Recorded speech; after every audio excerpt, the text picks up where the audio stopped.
Hey, it's Don from RV Business Coach here. Wanted to answer a question several people have asked me recently about why do so many small businesses fail? I mean, I'm talking to you about leaving your corporate job, creating a new business that replaces your corporate income, probably not in that order, by the way. And so there's some risk there about why would I start a small business if there's a high chance that it fails? And so I just wanted to talk briefly about some of the reasons I see small businesses fail right out of the gate. And I'll talk in more detail about these in some future messages, but to keep it short, just wanted to hit the highlights for this one. So one reason is because they're undercapitalized, meaning they just don't have enough money to make it until the business starts producing income. I see that a lot in retail stores. A new store will go in, they'll spend months repainting and moving walls around and decorating the windows and all this stuff. And then they finally get around to opening 3, 4 months later.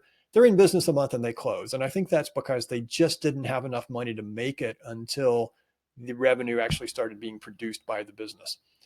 Less common in a service business, I think, but it still can happen if you leave your corporate job too soon. So ideally, you'll get your business up and running and some income coming in, and then leave your corporate job. And that's one thing I work with clients on is when is it safe to make this jump out of your corporate job full time into your business?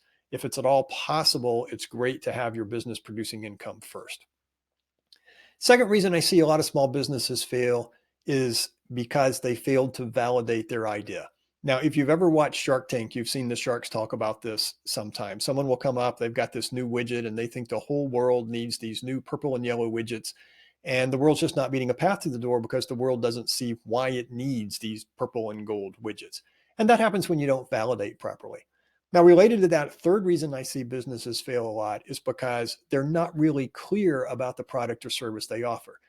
They just don't articulate well what it is they're doing, what problem they're solving, what needs they're solving. And therefore, the world doesn't see the need for it and it doesn't meet a path to their door to get it. So that's related to the validation process because proper validation will help you figure that out.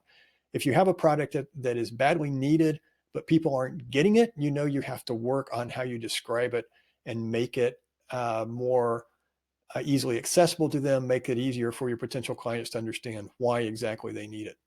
And then the fourth reason I see them fail, this one not so much, but sometimes it comes up, is because, for lack of a better way to describe it, the entrepreneur just didn't do the work. And by that, I mean they didn't do all of the work. There's a lot goes into your small business. You have to, as I just said, get really clear about what it is that you're offering. You have to do marketing, you have to do sales. And a lot of times, what I see is, especially starting out, an entrepreneur just wants to do their thing. They just want to be a coach, or they just want to be a consultant, or they just want to manufacture these widgets, or worse yet, they just want to design these widgets. But they're not completing the cycle and doing the work that it takes to actually sell the product or the service, the widgets, whatever, the coaching that they offer. And so if you're not touching all of those bases, not doing all of that work, that unfortunately can lead to failure too. So one of the things that I like to work with clients is how do we make sales and marketing fun? How do we make it not a chore that you have to do in order to get to make widgets, but how do we integrate that into your life so that it's part of the fun of doing? And if you can do that, then it's a whole lot easier to succeed. All right, I hope that helps you a little bit thinking about starting a small business. Any questions, feel free to reach out. You can always reach me, Don, at rvbusinesscoach.com. Send me an email, send me a text or a phone call, 919-972-8636. Really look forward to getting your feedback and hearing what's on your mind. So thanks a lot. We'll talk to you later. Bye.